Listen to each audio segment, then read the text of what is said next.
Trade with Kamran Bhavani. क्या आप stock exchange में इन्वेस्ट करके पैसा कमाना चाहते हैं तो हमारे ग्रुप को ज्वाइन करें।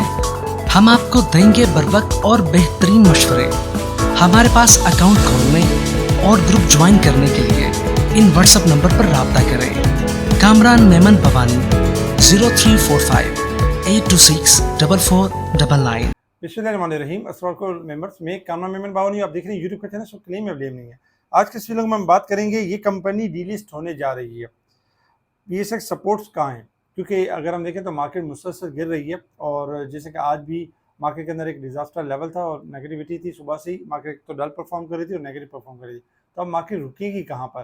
तो इस वीडियो के अंदर हम कोशिश करेंगे कि सपोर्ट की भी बात करेंगे और साथ ही जो कंपनी डीलिस्ट होने जा रही है उसके बारे में बात करेंगे। वीडियो की स्टार्ट करने से पहले एक अच्छी बात, जिसने रिस्क का वादा किया है वो रास्ता भी खुद बना देता है। अल्लाह ताला हम सबको कामयाबी और कामरानी से हमकिनार करे, हमारे रिस्क में बरकत हो सकते अता करे, आमीन। मार्केट के हवाले से अगर हम देखें तो कल जैसे कि आपको बताया गया था कि देखिए दो अच्छी खबरें हैं। खबरें तो बहुत अच्छी थी, एक स्टैंडर्ड एंड पुअर की और फिर दूसरा अमेरिका और ईरान के पैचअप के हवाले से बातें भी आ रही थी। लेकिन एक जो नेगेटिव खबर थी वो ज़्यादा इंपॉर्टेंट थी, जिसके बारे में बताया जा रहा था कि 1,75,500 का लेवल ब्रेक हो चुका है। अगर मार्केट इस लेवल को ब्रेक करके सस्टेन करेगी तो मार्केट तेजी के ट्रेंड के ऊपर आ जाएगी, अदरवाइज वॉलेटाइल रहेगी, नेगेटिव परफॉर्म करेगी। तो अगर हम देखें तो आज भी मार्केट का यही था कि मार्केट 600 पॉइंट प्लस तक तो गई, 800 पॉइंट प्लस तक, लेकिन 1,75,237 का हाई बनाया, 1,75,500 का लेवल ब्रेक नहीं कर सकी। फिर वही मार्केट के अंदर हमने सेलिंग प्रेशर देखा और मार्केट तकरीबन 2,690 पॉइंट के करीब नेगेटिव क्लोज रही, 2690 पॉइंट के साथ नेगेटिव क्लोज रही, 1,71,739 के करीब। वॉल्यूम्स में अगर हम देखें तो अच्छी खासी कमी रही। वॉल्यूम्स देखा जाए तो 520 मिलियन के वॉल्यूम्स रहे, जो कल से काफ़ी कम थे। कल ज़्यादा थे, कल 690 मिलियन के वॉल्यूम्स थे। वॉल्यूम्स में कमी रही। वजह क्या थी? मार्केट के गिरने की और मार्केट के बाउंस बैक ना होने की, मार्केट में मज़ीद डिक्लाइन होने की वजह यही थी कि अमेरिका और ईरान के हवाले से जो प्रॉब्लम्स क्रिएट हुई हैं उसकी वजह से इंटरनेशनल मार्केट में मुसलसल क्रूड ऑयल बढ़ रहा है और जिसकी वजह से एक फेयर मार्केट के अंदर कि कहीं इंटरेस्ट रेट में इजाफा ना हो जाए। डे बाई डे अगर हम देखें तो पेट्रोल के प्राइस में पाकिस्तान में इजाफा हो रहा है, इसके साथ ही इन्फ्लेशन में इजाफा हो रहा है। तो ये सारे कोज है जिसकी वजह से जो है मार्केट परफॉर्म नहीं कर पा रही। अगर हम देखें तो पिछले 3 वीक से यही होता आ रहा है कि जहाँ मार्केट ने 1,88,000 का लेवल अचीव किया था और 16,000 पॉइंट मार्केट गेन कर गई थी, तो वहीं से मार्केट के अंदर खराबी यानी कि जनरेट होना शुरू हो गई थी। फिर वहाँ वक्तन फ़वक्तन बताया भी गया कि मार्केट से एग्जिट कर जाए, मार्केट आपको डिक्लाइन का मौका देगी, क्योंकि मार्केट पॉइंट्स गेन कर चुकी है। तो यही वजह थी कि मार्केट में हमने देखा कि मार्केट नेगेटिव के साथ क्लोज है। इसके साथ ही अगर हम देखें तो BWCL देखा जाए तो प्रॉफिट के अंदर 7% इजाफा रहा है और 10 रुपये का कैश डिविडेंड अनाउंस किया है। देखा जाए तो पाकिस्तान में कारोबारी एतमाद जो बिजनेस कॉन्फिडेंस है उसमें बेहतरी आई है और इसमें इजाफा हुआ है। तो ये हमारी मईशत के लिए तो बहुत ज़बरदस्त है। इसके अलावा अगर हम देखें तो ये कंपनी डीलिस्ट होने जा रही है। जी बिल्कुल, शील्ड कॉरपोरेशन PSX के अंदर शील्ड कॉरपोरेशन जो कि पहले लिस्टेड थी अब डी लिस्ट होने की तरफ जा रही है और 27 जुलाई को डी लिस्ट हो जाएगी। और ये दरख्वास्त बोर्ड ऑफ डायरेक्टर्स और देखा जाए तो शील्ड कॉरपोरेशन लिमिटेड के रज़ा डी लिस्टिंग की दरख्वास्त कबूल कर ली है। तो ये कंपनी डी लिस्ट हो जाएगी और उस पर ट्रेड नहीं होगी। इसी तरीके से अगर आप देखें तो गोल्ड प्राइस पाकिस्तान के अंदर 1800 रुपये पर तोला गिरावट रही। साथ ही देखा जाए तो नेस्ले पाकिस्तान के प्रॉफिट के अंदर 4% कमी रही है, जबकि जो डिविडेंड अनाउंस किया, आउटस्टैंडिंग डिविडेंड अनाउंस किया, 213 रुपये कैश डिविडेंड अनाउंस किया। इसके साथ ही एयरलिंक के हवाले से भी बड़ी अच्छी खबर है कि एयरलिंक जो है एयरवी के तहत इलेक्ट्रिक बाइक बनाने का आगाज़ करेगी। तो ये इनके प्रॉफिट में भी इजाफा होगा और आने वाले दिनों में एयरलिंक अच्छा परफॉर्म करते हुए नजर आएगा। वेव्स अपने कैपिटल को बढ़ाना चाह रहे हैं, कैपिटल रेस करना चाह रहे हैं, जिसके लिए राइट शेयर इशू करेंगे वेव्स 56%।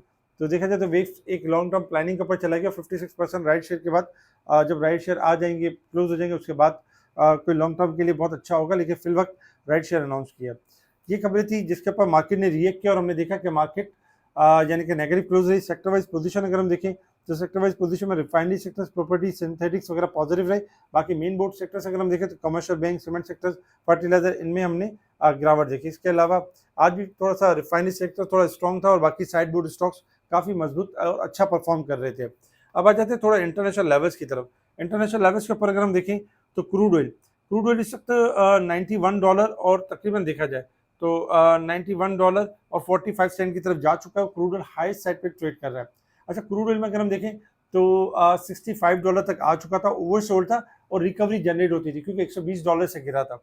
इसीलिए जो क्रूड ऑयल की रिकवरी जनरेट होती थी वो $95 की थी। आपको याद होगा कि लास्ट पिछले वीलॉग के अंदर हम आपको बता भी रहे थे कि क्रूड ऑयल ने अब बढ़ जाना है, $88 90 सेंट $90 तक जाना है क्योंकि क्रूड ऑयल रिकवरी लेगा। और अभी भी क्रूड ऑयल अगर हम देखें तो तेजी के ट्रेंड के ऊपर है, लेकिन ये तेजी स्टॉप हो सकती है 95 के करीब। अगर 95 ब्रेकआउट हो जाता है, मजीद लेवल तोड़ देती है और सस्टेन कर लेती है, तो फिर 110 के करीब चांस बन सकता है। लेकिन एक्सपेक्टेशन है कि 94 95 के करीब सेलिंग आ सकती है और क्रूड ऑयल आपको देखने को नीचे मिल सकता है। और उसमें फिर जो न्यूज़ वगैरह है वो भी जनरेट होंगी, जो अमेरिका और ईरान के हवाले से, सीज फायर के हवाले से और दूसरी चीज़ों के हवाले से कुछ अच्छी खबरें सुनने को भी मिलेंगी। इसी तरीके से अगर हम गोल्ड सिल्वर देखें तो गोल्ड $102 माइनस है, $4048 के पास चल रहा है, $57.53 चल रहा है सिल्वर, तकरीबन $2.75 माइनस है। गोल्ड सिल्वर में अगर हम देखें तो मजीद डिक्लाइन कर सकते हैं क्योंकि डॉलर इंडेक्स में मुसलसल इजाफा है और जो क्रूड ऑयल बढ़ गया उसके हिसाब से भी गोल्ड एंड सिल्वर में मंदी लगती है। लेकिन क्रूड ऑयल में अगर हम देखें तो 95 से या 100 से एक्सपेक्टेशन है कि यहाँ से रिवर्स होने के चांसेस बहुत ज़्यादा हैं। अच्छा, आ जाते हैं यानी कि resistance level and support level के ऊपर।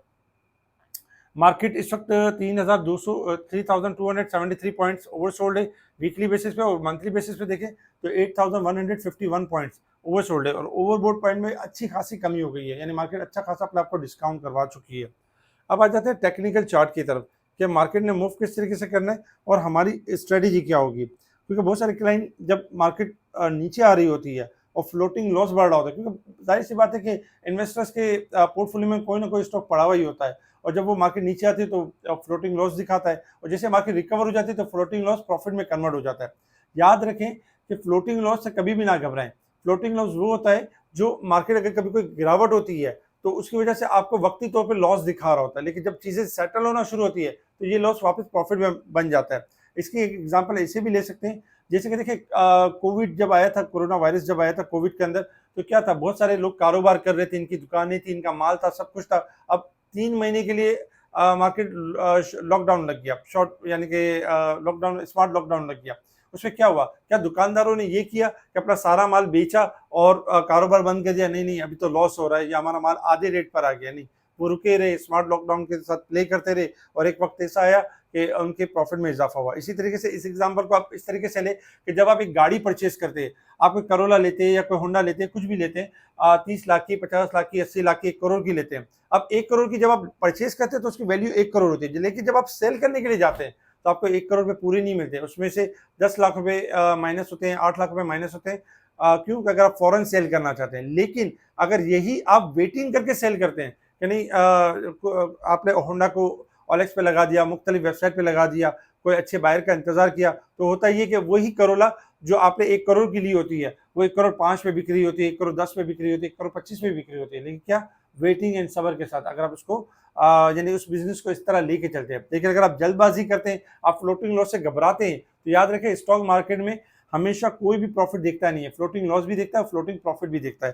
तो इस चीज़ को आपने समझना होगा, इस चीज़ के साथ अंडरस्टैंड करके आपने ये बिजनेस करना होगा। अगर आप फ्लोटिंग लॉस बर्दाश्त नहीं कर सकते तो ये बिजनेस आपके लिए बिल्कुल बेकार है, आपके काम का ही नहीं है। फिर आप कहीं पे भी फ्लोटिंग लॉस बर्दाश्त नहीं कर सकते, कहीं पे भी आप मार्केट के अंदर कमा नहीं सकते। तो मार्केट में अगर हम देखें तो ग्राफ आपके सामने, ग्राफ वाइज अगर देखा जाए तो मार्केट अच्छा खासा यानी कि डिस्काउंट कर चुकी है, और मुसलसल अगर देखा जाए तो वैसे तो 3 वीक से मार्केट मुसलसल गिर रही है। तो इंशाल्लाह एक्सपेक्टेशन यही है कि जैसे कि शॉर्ट ग्राफ के हिसाब से अगर हम देखें मार्केट की पोजीशन, तो मार्केट जो है वो अच्छा खासा डिस्काउंट करवा चुकी है, और मार्केट के अंदर 1,72,000 हमारा रेजिस्टेंस लेवल बनता है। मार्केट अगर कल इस लेवल को ब्रेक कर देगी तो इंशाल्लाह बाउंस बैक कर जाएगी, रिकवरी की तरफ आ जाएगी। अगर खुदा न खासा मार्केट कल थोड़ा वॉलेटाइल परफॉर्म करती है तो 1,69,800 के पास सपोर्ट है, और मार्केट इस सपोर्ट से यानी कि बाउंस बैक कर सकती है, रिकवरी की तरफ जा सकती है। क्योंकि इस वक्त अगर हम शॉर्ट ग्राफ देखें तो ओवरसोल्ड है और रिकवरी की जगह बनती है मार्केट के अंदर। बहुत सारे सेक्टर्स ऐसे हैं जो इंतहाई लोअर साइड पर आ चुके हैं,